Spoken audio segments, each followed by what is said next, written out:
Recently আজকাল অনেকেই computer programming শেখা শুরু করছে এবং এটা আসলে খুব ইন্টারেস্টিং একটা জিনিস। বাট বিগিনার্সদের মধ্যে অনেকে বলতে গেলে সবাই না হলেও অ্যাটলিস্ট 80 to 90% বিগিনার্সরা কিছু মিস্টেক্স করছে। আর এটা বেসিক্যালি মেন্টাল বা মাইন্ডসেট মিস্টেক্স, যেগুলির কারণে তাদের জন্য প্রোগ্রামিং সেটা হার্ড হয়ে যাচ্ছে এবং এক পর্যায়ে এসে তাদের আর শিখতে ইচ্ছা করে না, তাদের মোটিভেশন বা ইন্সপিরেশনটা আর নাই, বিকজ তারা আগে যে মিস্টেক্সগুলি করে এসেছে এটার কারণে তারা এখন কি বলবো, সেটার কারণে আগাতে পারছে না।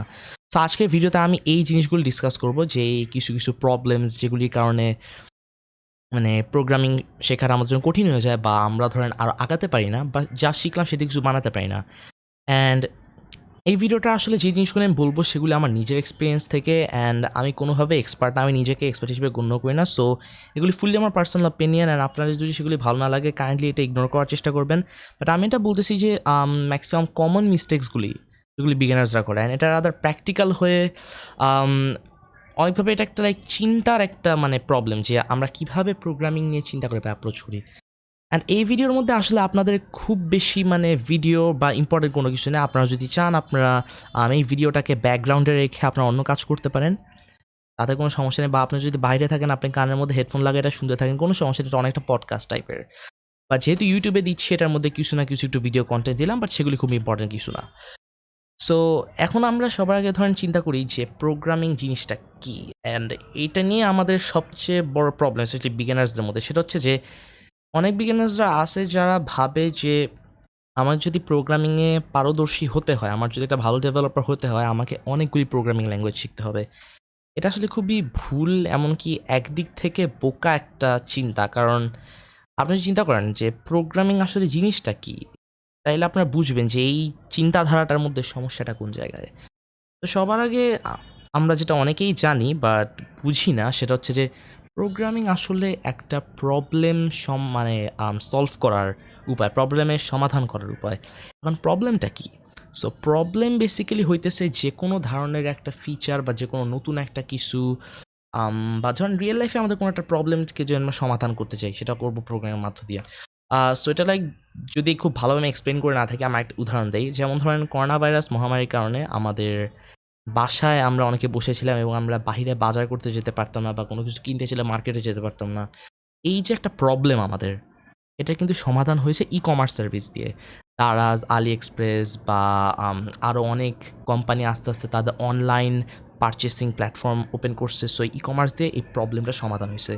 তারপর ধরেন আমাদের ক্লাস করার জন্য বা ধরেন মিটিং করার জন্য আমাদের কিন্তু জুম, গুগল মিট এসব অ্যাপস কিন্তু আস্তে আস্তে অনেক ব্যবহার করা শুরু হয়েছে। সো এই যে আমরা বিভিন্ন ধরনের প্রবলেমস ফেস করতাম, এমনকি শুধু করোনাও না, করোনার আগেও আমাদের যেরকম হতো, ধরেন আমরা অনলাইনে কোনো কিছু জানতে চাই, সো সেটার জন্য আমাদের গুগল আছে, গুগল আমাদের এরকম একটা প্রবলেম সমাধান করে দিচ্ছে। বা ধরেন আমরা বাসায় বসে কোনো একটা ফ্রি ডেলিভারি চাই, আমাদের জন্য পাঠাও, রেডেক্স, এরকম আরও অনেক কিছু আছে। সো এগুলি কিন্তু আসলে প্রোগ্রামিং দিয়ে তৈরি করা হয়েছে, যেহেতু ওয়েবসাইট, অ্যাপস। অ্যান্ড আসলে প্রোগ্রামিংয়ের আইডিয়াটাই হচ্ছে যে আমরা এরকম কোনো একটা প্রবলেম আমরা সমাধান করব কোডের মাধ্যমে। বাট এই যে বিগিনার্সরা যারা ভাবে যে আমার প্রোগ্রামিংয়ে পারদর্শী হতে হলে আমাকে অনেকগুলি ল্যাঙ্গুয়েজ জানতে হবে, এটা কিন্তু তারা ঠিক উল্টা চিন্তা করতেছে। যে রাদার তারা তাদের জানা ল্যাঙ্গুয়েজগুলি, তারা ধরেন 2-3টা জানে ল্যাঙ্গুয়েজ, জাস্ট ধরলাম। তো আপনার ওই 2-3টা জানা ল্যাঙ্গুয়েজ দিয়ে আপনি কোনো একটা অ্যাপস না বানায় আপনি এখানে আরও বেশি শেখার চেষ্টা করতেছেন। কিন্তু একজন যে ভালো প্রোগ্রামার, সে অল্প কিছু জানলেও সে যদি ভালো কোয়ালিটির অ্যাপস, সফটওয়্যার বা ওয়েবসাইট, সে যেই জিনিসটার তার ফোকাস, সেটা যদি সে ভালো করে বানাতে পারে, এমন কিছু যেটা উপকারী বা ইন্টারেস্টিং, তাহলে কিন্তু সে একজন ভালো প্রোগ্রামার। কারণ আপনার এই যে প্রোগ্রামিং ল্যাঙ্গুয়েজ ধরেন আপনি 10টা জানেন, বাট আপনি যদি সেটিতে কোনো কিছু বানাতে না পারেন, তাহলে আপনার সেই নলেজটার কিন্তু আসলে কোনো ওয়ার্থ থাকতেছে না। সো এটাই হচ্ছে গিয়ে মেইন সমস্যাটা, যেটা মেইন মাইন্ডসেটের সমস্যা, যেটা অনেক বিগিনার্সরা করে, এমনকি অনেক হচ্ছে গিয়ে কি বল মিড লেভেলের যারা আছে, ইন্টারমিডিয়েটস, এরাও করে। সো এই চিন্তাটা আসলে আমাদের দূর করতে হবে। কারণ এটা করলে আমরা যে কাজটা করতে হবে, আমরা অনেকগুলি ল্যাঙ্গুয়েজ শেখার বদলে অল্প কয়টা ল্যাঙ্গুয়েজে ফোকাস করে সেই ল্যাঙ্গুয়েজটা দিয়ে কিভাবে একটা জিনিস বানানো যায় সেটা মাস্টার করব। সো এতে করে কি হবে, রাদার দ্যান দ্য টুল, আমরা ফোকাস করতেছি আমাদের সলিউশনটার উপরে বা আমাদের প্রোডাক্টটার উপরে। অ্যান্ড ম্যাক্সিমাম ক্ষেত্রে আপনারা যখন বড় বড় কোম্পানিজ বা এগুলি দেখবেন, ওরা কিন্তু যে আমরা এই কোম্পানি দিয়ে ওয়েবসাইট বানাইছি, এটা কিন্তু কেউ দেখবে না অ্যাকচুয়ালি। রাদার দেখবে যে আপনার ওয়েবসাইটের ফিচার্স কী কী, আপনার কাজ করে কি, এগুলি। সো এই কারণে আপনারা যখন এরকম প্রোগ্রামিং করে কোনো কিছু বানাবেন বা কোনো কিছু শিখবেন, তখন কিন্তু আমাদের চিন্তা করতে হবে যে আসলে আমরা যে এটা করতেছি, আমরা কি এখানে ফিচারটার উপর ফোকাস করছি নাকি আমরা এখানে কোন টুলস ইউজ করছি আমরা সেটার উপর ফোকাস করছি। সো এই ক্ষেত্রে যখন বিগিনার্সরা প্রোগ্রামিং শেখে তাদের জন্য এখানে rather than focusing on the language, তাদের ফোকাস করা উচিত যে আমরা প্রবলেম সলভ করতে পারতেছি কিনা, মানে পারতেছি না কিনা। সো এটা হচ্ছে মেইন জিনিস। এখন তাহলে আমি আরেকটা পয়েন্ট নিয়ে আসছি, সেটা হচ্ছে প্রবলেম সলভিংয়ে। সো এখন প্রবলেম সলভিং জিনিসটা হয়তো আমরা বুঝলাম যে ঠিক আছে, আমাদের এখন প্রোগ্রামিং করে আমরা কোনো একটা রিয়েল লাইফ প্রবলেমস বা এমন কিছু সমাধান করতে পারবো। বাট অনেকে একটা সমস্যার মধ্যে পড়ে যায়, সেটা হচ্ছে যে আচ্ছা আমার কাছে একটা প্রবলেম আছে যে আমি এই জিনিসটা বানাতে চাই, বাট সেটা আমি সলভ করব কিভাবে। অনেকে আসলে মানে এই ঝামেলার মধ্যে পড়ে যায়, চিন্তাটার মধ্যে পড়ে যায় যে আচ্ছা ধরেন আমি চাই হচ্ছে কি একটা ফর এক্সাম্পল আমি চাই একটা রেজিস্ট্রেশন অ্যাপ্লিকেশন বানাবো। ধরেন আপনার একটা অ্যাকাউন্ট ক্রিয়েট করা যায়। এখন আমি চাই যে আমি একটা এরকম অ্যাকাউন্ট ক্রিয়েশন বা রেজিস্ট্রেশন অ্যাপ্লিকেশন বানাবো, বাট সেটা কীভাবে করবো আমি কিন্তু সেটা জানি না।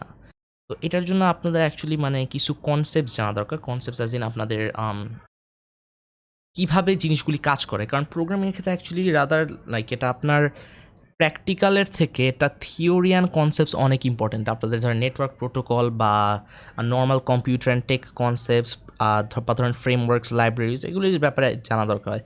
তো ধরেন আমি যদি উদাহরণ দিয়ে বলি রেজিস্ট্রেশন অ্যাপ্লিকেশনটার জন্য কী কী বানাবো, ফার্স্টে আমাদের দরকার আছে একটা ফ্রন্ট এন্ডটা হচ্ছে কি মানে আমাদের ওয়েবসাইটের যে ইউজার ইন্টারফেস, ওটাতে HTML CSS দিয়ে ইজিলি বানানো যায়।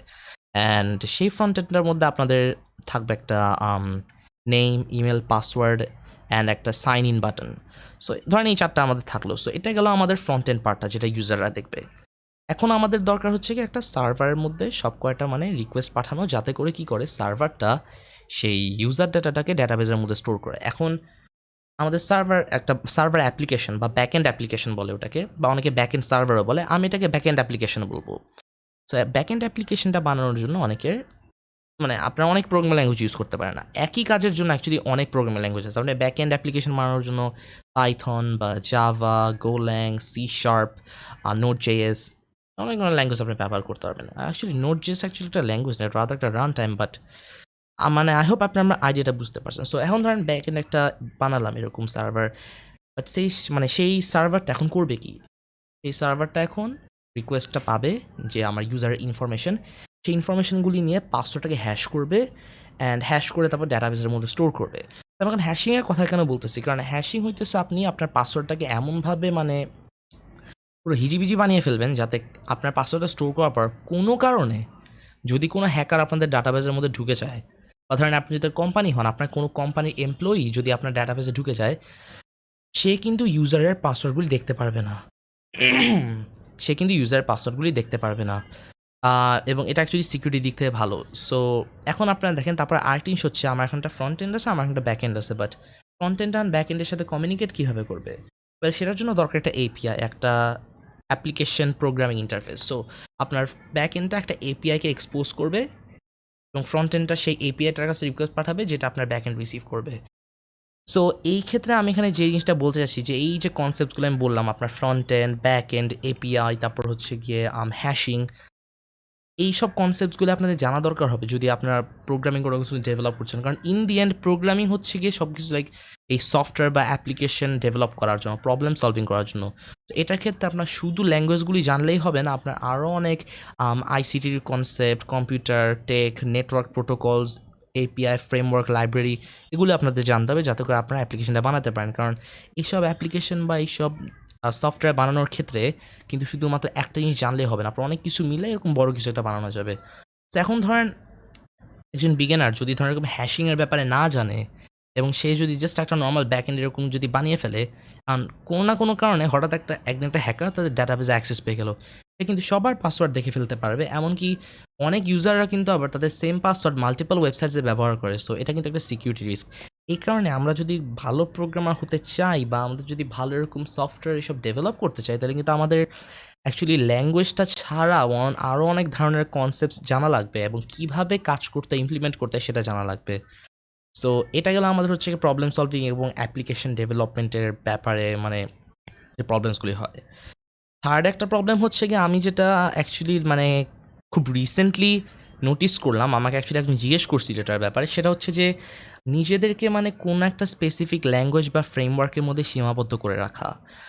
সো আমাকে অ্যাকচুয়ালি কয়দিন আগে হচ্ছে কি একজন জিজ্ঞেস করছিল যে ভাইয়া আমি পাইথন দিয়ে কীভাবে ডিসকর্ড বট বানাবো। সো এখন আমি তাকে একটু পরে বললাম যে ভাইয়া আপনি আমাকে পাইথন দিয়ে ডিসকর্ড বট কীভাবে বানাবো সেটা না বলে আপনি যদি জিজ্ঞেস করতেন যে আমি ডিসকর্ড বট কীভাবে বানাবো সেটা আরও ভালো হতো। কারণ আপনি যখন বলছিলেন যে আমি পাইথন দিয়ে বট কীভাবে বানাবো, আপনি কিন্তু নিজেকে অ্যাকচুয়ালি পাইথনের মধ্যেই সীমাবদ্ধ করে রাখছেন। বাট এখন দেখেন আপনি যখন এরকম কোনো একটা সফটওয়্যার বানাবেন, বটের উদাহরণ বাদ দেন, জাস্ট কোনো একটা সফটওয়্যার বানাবেন, আপনি যদি এখন নিজেকে একটা স্পেসিফিক ল্যাঙ্গুয়েজ বা ধরেন সেই ল্যাঙ্গুয়েজের একটা স্পেসিফিক ফ্রেমওয়ার্কের মধ্যে যদি সীমাবদ্ধ করে রাখেন, তখন কিন্তু সবসময় কাজটা ভালো হয় না। কারণ আপনি যেই ল্যাঙ্গুয়েজটা চুজ করছেন আর আপনি যে জিনিসটা বানাবেন সেটা কিন্তু আপনার সেই ল্যাঙ্গুয়েজটা কিন্তু ওই জিনিসটা বানানোর জন্য বেস্ট হইতে নাও পারে। যেমন ধরেন গেম ডেভেলপমেন্টের কথা বলি, আপনি চান আপনি গেম ডেভেলপ করবেন পাইথন দিয়ে, কিন্তু গেমস ভালো চলে হচ্ছে কি আপনার C++ বা C# দিয়ে, কারণ Python interpreted and C++ compiled. এই কারণে আপনি কিন্তু নিজেকে সীমাবদ্ধ করে রাখতেছেন এই যে পাইথনের মধ্যে, বাট গেমস কিন্তু ভালো তৈরি করা যায় C++ দিয়ে। এই ক্ষেত্রে কিন্তু আপনাকে আপনার নিজে আমি কতটুক প্রোগ্রামিং ল্যাঙ্গুয়েজ যেটুক জানি এটার মধ্যে সীমাবদ্ধ করে রাখলে হবে না। আপনি যদি বানাতে চান ভালো একটা গেম, তাহলে যেই জিনিসটা দিয়ে সেটা বানালে ভালো হয় আপনাকে সেটাই করা উচিত। বিকজ আমি আবার বলতেছি, ইন্ডিয়ান প্রোগ্রামিং হচ্ছে আপনার প্রোডাক্টটা বানানো, আপনার প্রবলেমটা সলভ করা, এবং সেই প্রবলেমটা সলভ করার জন্য সবচেয়ে অপটিমাল, সবচেয়ে এফিশিয়েন্ট যে জিনিসটা আপনাদের সেটাই ব্যবহার করা উচিত। এবং অনেক বিগিনার্সরা এটা করে না অ্যাকচুয়ালি। আস্তে আস্তে তারা পরে হয়তো অনেকে মিস্টেক্সটা রিয়েলাইজ করে, অথবা অনেকে মাঝখানে ভালো কোনো কিছু বানাতে না পেরে বা শিখতে না পেরে, তাদের মাইন্ডসেটের কারণে শিখতে না পেরে তারা মাঝখানে থেমে যায়। অ্যান্ড এটা অ্যাকচুয়ালি একটা নেগেটিভ জিনিস, কারণ তারা একবার যদি প্রোগ্রামিংটা ছেড়ে দেয়, তারা আগে যে কত কষ্ট করে শিখছে সেই টাইমটা কিন্তু অনেকটা ওয়েস্টেজে গেছে, কারণ তারা আর কন্টিনিউ করতেছে না, তারা এই নলেজটা ব্যবহারও করবে না। সো এই কথা এখানে বলতে চাচ্ছি যে আগে যে ভাই আমাকে বলছিল যে পাইথন দিয়ে ডিসকভার বানাবো, সেটার ক্ষেত্রে কিন্তু হচ্ছে গিয়ে সে নিজেকে পাইথনের মধ্যে সীমাবদ্ধ করে রাখছে। বাট যদি কোনো কারণে, জাস্ট উদাহরণ, যে যদি কোনো কারণে পাইথন ডিসকোড বটের জন্য যদি ভালো না হইতো, তাহলে সে কিন্তু ওখানে মানে কী বলি জাভাস্ক্রিপ্ট বলি, মানে ওই বটটা কিন্তু আর বানাতো না, কারণ সে চাচ্ছিল অনলি পাইথন দিয়ে কী করা যায়। বাট এখানে আমাদের রাদার চিন্তা করতে হবে যে আমি একটা জিনিস বানাবো, সেই জিনিসটা বানানোর জন্য আমার কোন ল্যাঙ্গুয়েজ বা কোন জিনিস দরকার আমি সেটা নতুন করে শিখে নিব। আর এই ক্ষেত্রে আবার অনেকের মধ্যে একটা কনসার্ন থাকতে পারে যে ভাই আরেকটা ল্যাঙ্গুয়েজ শিখবো বা আরেকটা এটা শিখবো, কঠিন হয়ে যাবে না? কারণ আমি আপনাদেরকে একটা কথা বলি, আমাদের আজকাল মেইন স্ট্রিম যে প্রোগ্রামিং ল্যাঙ্গুয়েজগুলি, জেনারেল পারপাস প্রোগ্রামিং ল্যাঙ্গুয়েজেস, আপনি ধরেন for example Python, JavaScript, TypeScript, C++, C#, Java, Ruby, Golang, Rust, তারপরে এলিক্সার, এই যে কটা ল্যাঙ্গুয়েজ, এই সব কটা ল্যাঙ্গুয়েজের কিন্তু কনসেপ্টসগুলি সিমিলার। কনসেপ্টস মানে যেমন বলতেছে আপনাদের এই সবকটা ল্যাঙ্গুয়েজের মধ্যে আপনারা variables, conditions, functions, loops, and অনেকগুলির ক্ষেত্রে আপনারা ক্লাসেস, অবজেক্টস, এগুলি কিন্তু আপনারা এখানে ব্যবহার করতে পারবেন। শুধুমাত্র কি আপনার ভাষাটা একটু ডিফারেন্ট না। আপনারা যখন প্রথমবার একটা ল্যাঙ্গুয়েজ শিখছেন অ্যাজ এ বিগিনার, ওই সময় কিন্তু আপনাদের কাছে জিনিসটা অনেক কঠিন লাগছিল, কারণ আপনারা কিন্তু জানতেন না ভ্যারিয়েবলস কি, ফাংশনস কি, এগুলি কি। অ্যান্ড এই কারণে জিনিসটা আমাদের জন্য শেখানো কঠিন হয়ে গেছে। বাট আমরা যখন প্রথম মানে এগুলি জেনে যাই যে এই কনসেপ্টসগুলি কী কী, কারণ প্রোগ্রামিং আমি আবার বলতেছি কনসেপ্টস অনেক ইম্পর্টেন্ট, এই জিনিসগুলো আমরা যখন জেনে যাই, সেকেন্ড টাইম আমরা যখন আরেকটা প্রোগ্রামিং ল্যাঙ্গুয়েজ শিখবো আমাদের জন্য এটা খুব ইজি হয়ে যাবে। ভাষাটা হয়তো একটু ডিফারেন্ট, বাট কাজ কিন্তু ওখানে সেম। ওইখানে ভ্যারিয়েবলস আছে, ফাংশনস আছে, এগুলি আছে। তো আমি যখন ওই প্রোগ্রামিং ল্যাঙ্গুয়েজ একটা সফটওয়্যার তৈরি করবো, অ্যান্ড আমি যদি জানি যে আচ্ছা আমার এখানে একটা ফাংশন দরকার আছে, তখন আমি যদি ভাষাটাও না জানি, আমি গুগলে সার্চ দিয়ে দিতে পারি যে এই ল্যাঙ্গুয়েজের জন্য কীভাবে ফাংশনস লাগে। সো ধরেন আমি যখন জাভাস্ক্রিপ্ট শিখতে যাচ্ছিলাম, আমি আগে পাইথন পারতাম, জাভাস্ক্রিপ্ট সেকেন্ডে শেখা শুরু করছি। আমি জাভাস্ক্রিপ্টটা মানে কোড লেখার সময় আমার তখন একটা ফাংশন দরকার ছিল। সো এখন আমি সত্যি কথা বলতেছি, আমার তখন মনে ছিল না যে জাভাস্ক্রিপ্টে কীভাবে ফাংশনস তৈরি করতে হয়, বাট আমি জানতাম যে আমার একটা ফাংশন দরকার ছিল, কারণ আমি জানি যে আমি যে প্রবলেমটা সমাধান করতে নিচ্ছিলাম বা যেই ফিচারটা তৈরি করতে নিচ্ছিলাম, আমার ওই যে একটা ফাংশন দরকার ছিল। সো আমি তখন জানতাম যে আচ্ছা এখানে একটা ফাংশন দরকার আছে আমার, সো ফাংশন কীভাবে বানাতে হয় জাভাস্ক্রিপ্টে। আমি সেটা গুগলে সার্চ দিলাম অ্যান্ড সেটাকে তারপর দেখলাম যে এই ফাংশন লেখার সিনট্যাক্স বা ভাষাটা ওখানে কী। তো এভাবে করে আমরা যদি জানি যে ল্যাঙ্গুয়েজের মধ্যে কী কী কনসেপ্ট আছে অ্যান্ড আমার এই প্রবলেমটাকে সলভ করার জন্য আমার কোন জিনিসটা অ্যাপ্লাই করতে হবে, তখন কিন্তু সেই জিনিসটার ব্যাপারে আপনি জাস্ট গুগলে একটুখানি সার্চ দিলেই সলিউশনটা পেয়ে যাবেন। এই জিনিসটা আমাদের হচ্ছে কি অ্যাকচুয়ালি মানে জানা দরকার আছে। আর এই যে আমি একটু আগে বলেছিলাম যে নিজেকে একটা ল্যাঙ্গুয়েজের মধ্যে সীমাবদ্ধ করে রাখা, এটা আমি এটা যে অ্যাকচুয়ালি ম্যাক্সিমাম ক্ষেত্রে লোকজন করে না, স্পেশালি বড় বড় ইন্ডাস্ট্রিতে, সেটা একটা উদাহরণ দেই। অ্যান্ড তার মধ্যে সবচেয়ে ভালো উদাহরণ আমার জানা মতে হবে হচ্ছে কি নেটফ্লিক্সের back end architecture. So Netflix তো পুরোপুরি একটা মাইক্রো সার্ভিস আর্কিটেকচারের মধ্যে চলে, অ্যান্ড ওদের ম্যাক্সিমাম সার্ভিসই বলতে গেলে 95% যে সার্ভিসগুলি মিনি সার্ভিস বা মাইক্রো সার্ভিস ওগুলি কিন্তু জাভা ল্যাঙ্গুয়েজটাতে লেখা। অ্যান্ড নেটফ্লিক্সের ম্যাক্সিমাম ব্যাকএন্ড ইঞ্জিনিয়ার কিন্তু জাভাতেই পারদর্শী। অ্যান্ড তাদেরকে যদি আপনারা বলেন যে আমার জন্য এই সার্ভিসটা বানায় দেন, বা মানে কি যে সেই আর্কিটেকচারের মধ্যে ব্যাকএন্ডে একটা সার্ভিস যদি অ্যাড করা লাগে, ওরা কিন্তু ইজিলি সেটা জাভায় করে দেবে। কিন্তু তার মধ্যে কিছু কিছু ওদের সার্ভিসেস আছে যেগুলি অন্য অন্য ল্যাঙ্গুয়েজের, যেটা আমার মধ্যে একটা মনে আছে সেটা হচ্ছে গোল্যাংয়ে। অ্যান্ড এইখানে গোল্যাং কেন ইউজ করা হয়েছে, যদিও ইঞ্জিনিয়াররা জাভায় পারদর্শী, জাভায় ওদের নিজেদের তৈরি অনেক লাইব্রেরিজ আছে। তার কারণ হচ্ছে দুইটা। এক হচ্ছে গিয়ে তারা যেই কারণে সার্ভিসটা বানাতে চাচ্ছিল, যেই জিনিসটার সার্ভিস বানাবে সেটা হয়তো জাভার থেকে গোল্যাংয়ে ডেভেলপ করা ইজি। হয়তো আমি এমন একটা কাজ করব যেটা আমার জাভায় করতে যত কষ্ট হবে তার থেকে গোল্যাংয়ে কম কষ্ট হবে, গোল্যাং আরও ইজি করে দেবে এই কাজটা। তো এই ক্ষেত্রে হয়তো গোল্যাং ইউজ করতেছে, অথবা এমনও করতে পারে তারা যে তারা হচ্ছে গিয়ে আচ্ছা এই যে সার্ভিসটা বানাবো এটার আমার পারফরমেন্স রিকোয়ারমেন্ট যেটা, সেই পারফরমেন্স রিকোয়ারমেন্ট কি জাভা ফুলফিল করতে পারতেছে নাকি গোল্যাং ফুলফিল করতে পারতেছে। কারণ এটা যদি খুবই হাইলি পারফরমেন্ট একটা অ্যাপ্লিকেশন হয়, যাচ্ছে আমার এটা প্রচুর হাই পারফরমেন্স থাকতে হবে, তাহলে ওরা এই কারণে গোল্যাং ইউজ করছে। কারণ গোল্যাং হচ্ছে আপনার ডাইরেক্টলি বাইনারিতে কম্পাইল করা ল্যাঙ্গুয়েজ, আর জাভা আপনার জিএভিএম এর উপর রান করে, যেটা অ্যাকচুয়ালি মানে হেভি অ্যান্ড স্লো।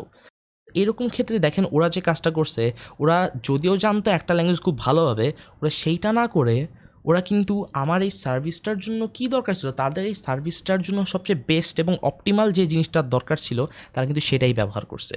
সো আমরা যখন প্রোগ্রামিং করে কোনো সফটওয়্যারগুলি বানাবো, আমাদের কিন্তু আরেকটা ল্যাঙ্গুয়েজ বা আরেকটা ফ্রেমওয়ার্ক শিখতে কিন্তু মানে ভীত হলে চলবে না। আমাদের এখানে যেইটা দরকার আমাদের প্রোডাক্টের জন্য বা যেটা দরকার আমাদের প্রজেক্ট সফটওয়্যার এগুলির জন্য, সেটাই আমাদের শেখা উচিত।